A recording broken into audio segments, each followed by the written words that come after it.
మేము ఉద్యమకారులం. కేసీఆర్ నాయకత్వంలో రాటుదేలిన కరుడు గట్టిన ఉద్యమకారులం మేము. వెకిలి చర్యలు మాని, చిల్లర రాజకీయాలు మాని, ఆ రెండు పిల్లర్లను మరమ్మతు చేసి రాష్ట్ర ప్రయోజనాలు కాపాడాలని కోరుతా ఉన్నాం. గత బీఆర్ఎస్ ప్రభుత్వం మీద బురద జల్లాలని, ఏదో ఒక రకంగా రాజకీయ లబ్ధి పొందాలని ఆ రోజు ఎన్నికల ముందు ప్రయత్నం చేసినారు. ఇప్పుడు కూడా గత 2 సంవత్సరాలుగా అదే ప్రయత్నం చేస్తూ వచ్చారు. రకరకాల లీకులను పంపుతూ, అక్రమ కేసులు బనాయిస్తూ, ఏదో ఒక రకంగా బీఆర్ఎస్ పార్టీపై బురద జల్లే ప్రయత్నం చేసినారు. కానీ నేటి తీర్పుతో ప్రాథమిక హక్కులు, సహజ న్యాయ సూత్రాలను విస్మరిస్తూ ఘోష్ కమిషన్ ఇచ్చిన రిపోర్టు చెల్లదని, ఆ రిపోర్టు ఆధారంగా ఎలాంటి చర్యలు తీసుకోకూడదని రాష్ట్ర సర్వోన్నత న్యాయస్థానం ఇచ్చినటువంటి తీర్పు రేవంత్ రెడ్డి గారికి, కాంగ్రెస్ పార్టీకి చెంపపెట్టు. ఇప్పటికైనా రేవంత్ రెడ్డి గారు ఈ చిల్లర రాజకీయాలు మాని, ఆ కుంగిన 2 పిల్లర్లను వెంటనే మరమ్మతు చేసి రాష్ట్ర రైతాంగానికి సాగునీరు అందించాలని చెప్పి కోరుతా ఉన్నాం. ఎందుకంటే ఇప్పటికే 2.5 సంవత్సరాల విలువైన సమయాన్ని వృధా చేశారు. కాళేశ్వరం ప్రాజెక్టులో 100 కాంపోనెంట్లలో మేడిగడ్డ ఒక కాంపోనెంట్. ఆ మేడిగడ్డలో ఉండే పదుల సంఖ్యలో ఉండే పియర్స్లో 2 పియర్స్ మాత్రమే కుంగినాయి. దాన్ని మరమ్మతు చేయకుండా 1,00,000 కోట్లు కొట్టుకుపోయినాయని, కూలిపోయిందని, కూలేశ్వరమైందని పదే మాట్లాడుతూ ఒక అబద్ధాన్ని 100 సార్లు చెప్తే నిజమవుతుందనేటువంటి విధంగా గోబల్స్ ప్రచారానికి కాంగ్రెస్ పార్టీ పాల్పడ్డది. సో ఇవాళ తీర్పు మేము స్వాగతిస్తూ ఉన్నాం. ఇప్పటికైనా రేవంత్ రెడ్డి గారు వెకిలి చర్యలు మాని, చిల్లర రాజకీయాలు మాని, ఆ 2 పిల్లర్లను మరమ్మతు చేసి రాష్ట్ర ప్రయోజనాలు కాపాడాలని కోరుతా ఉన్నాం. ఎప్పటికైనా కాళేశ్వరమే ఈ రాష్ట్రానికి ప్రాణాధారం అవుతుంది. హైదరాబాద్తో సహా మరి 70% తెలంగాణకు త్రాగునీరు అందించే ప్రాజెక్టు కాళేశ్వరం ప్రాజెక్టు. మరి దాదాపు 37 లక్షల ఎకరాలకు సాగునీరు అందించే ప్రాజెక్టు కాళేశ్వరం ప్రాజెక్టు.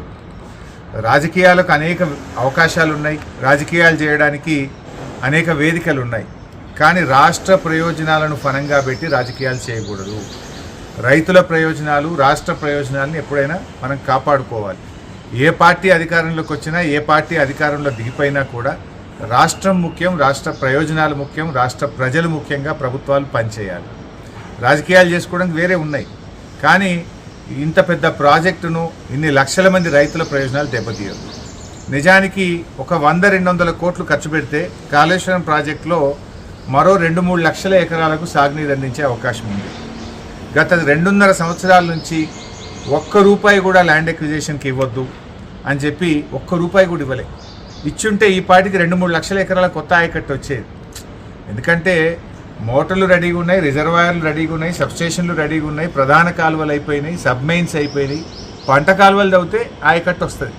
అది తవ్వకుండా ఒక కుట్రతో, కక్షతో వ్యవహరిస్తూ ఉన్నారు. వాటిని మానుకోండి. రాజకీయాలు చేద్దాం, డెఫినెట్గా రాజకీయ పార్టీలు అన్నప్పుడు రాజకీయాలు చేస్తాయి. కానీ దానికి వేదికలు ఉన్నాయి. పర్ఫార్మెన్స్ మీద రాజకీయాలు జరగాలి. మాకంటే బెటర్గా చేయి, నువ్వు మాకంటే మంచి సంక్షేమ పథకాలు ఇయ్యి, నీ 6 గ్యారంటీలు, నా 420 హామీల మీద దృష్టి పెట్టి రాష్ట్ర ప్రయోజనాలు కాపాడడం కోసం పనిచేయాలని చెప్పి వారిని కోరుతాం. మేము ఎలాంటి తప్పులకు పాల్పడలేదు. రాష్ట్రం కోసం, రాష్ట్ర రైతాంగ ప్రయోజనాల కోసం కేసీఆర్ గారి నాయకత్వంలో బీఆర్ఎస్ పార్టీ పనిచేసింది. మీరు NDSA report is a purely technical report. That is engineers యొక్క ఏ టెస్ట్లు, ఏ క్వాలిటీ అని, దాంట్లో ప్రభుత్వం చేసే నిర్ణయాలు ఉండవు. That's a technical report. దానికి ప్రభుత్వ నిర్ణయాలకు సంబంధం ఉండదు. సరే, అట్లా ఇంకా చాలా విషయాలు కూడా ఉన్నాయి. సరే, ఇంకా మీరు అలాంటి మకిలీ చర్యలు చేస్తారంటే మరోసారి మీకు భంగపడి తప్పదు. ఇప్పుడు ప్రభుత్వం మీద మేము రోజు విమర్శిస్తూ ఉన్నాం, ప్రభుత్వ స్కాములన్నీ బయట పెడతా ఉన్నాం, ప్రభుత్వ వైఫల్యాలను బయట పెడతా ఉన్నాం. 2.5 సంవత్సరాలు అయింది. అసెంబ్లీ సాక్షిగా ఆధారాలతో బయటపెడితే ప్రభుత్వం ఉక్కిరి అయిపోయింది. సమాధానం చెప్పుకోలేక శాసనసభ నుంచి మమ్మల్ని సస్పెండ్ చేసినారు. మరుసటి రోజే 2 ఎంక్వైరీలు పడ్డాయి నా మీద. అసెంబ్లీలో ప్రభుత్వ అవినీతిని ఆధారాలతో బయటపెడితే నెక్స్ట్ డే వితిన్ 48 అవర్స్ నా మీద 2 ఎంక్వైరీలు పడ్డాయి.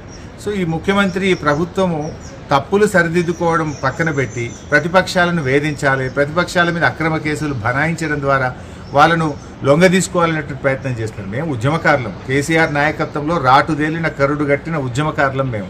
రాష్ట్రం కోసం ఎలాంటి త్యాగాలకైనా సిద్ధపడ్డ కార్యకర్తలు మేము. తప్పకుండా ఈ రాష్ట్ర ప్రయోజనాలు కాపాడుకోవడం కోసం రేవంత్ రెడ్డి ఎన్ని కుట్రలు చేసినా, ఎన్ని అక్రమ కేసులు బనాయించినా, ఎన్ని రకాలుగా వేధించినా మా పోరాటం ఆగదు.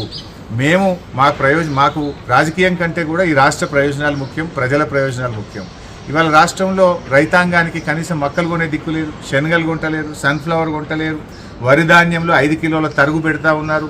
అసలు ఒక ముఖ్యమంత్రి, మంత్రులు ఎవరైనా పట్టించుకుంటున్నారా? నేను మొన్న నల్గొండ జిల్లా పోయినా 5 కిలోల తరుగు పెడుతున్నారని రైతులు బాధపడుతున్నారు. రుణమాఫీ కాలేదు, రైతు భరోసా మొన్న ఎకరానికి వేసినవన్నాం, అది కూడా ఎవరికి సరిగా పడినటువంటి పరిస్థితి లేదు. పంట చేతికి వచ్చినా రైతు భరోసా పడలేదు. ఇవాళ రైతులంతా రోడ్ల మీదకి వస్తూ ఉన్నారు. కరెంటు సరఫరా లేక రైతులు చాలా ఇబ్బంది పడుతూ ఉన్నారు. ఇట్లా అనేక సమస్యలు. విద్యార్థులు ఇవాళ హైకోర్టు తీర్పు తర్వాత అసలు ఈ సంవత్సరం ఫీజు రియంబర్స్మెంట్ ఉంటుందా, ఉండదా, మరి విద్యార్థులే ఫీజులు కట్టాలా, అసలు ఆ విద్యార్థుల భవిష్యత్తు ఏంది, కాలేజీలు సర్టిఫికెట్లు ఇస్తలేవు, డబ్బులు కట్టమంటా ఉన్నాయి.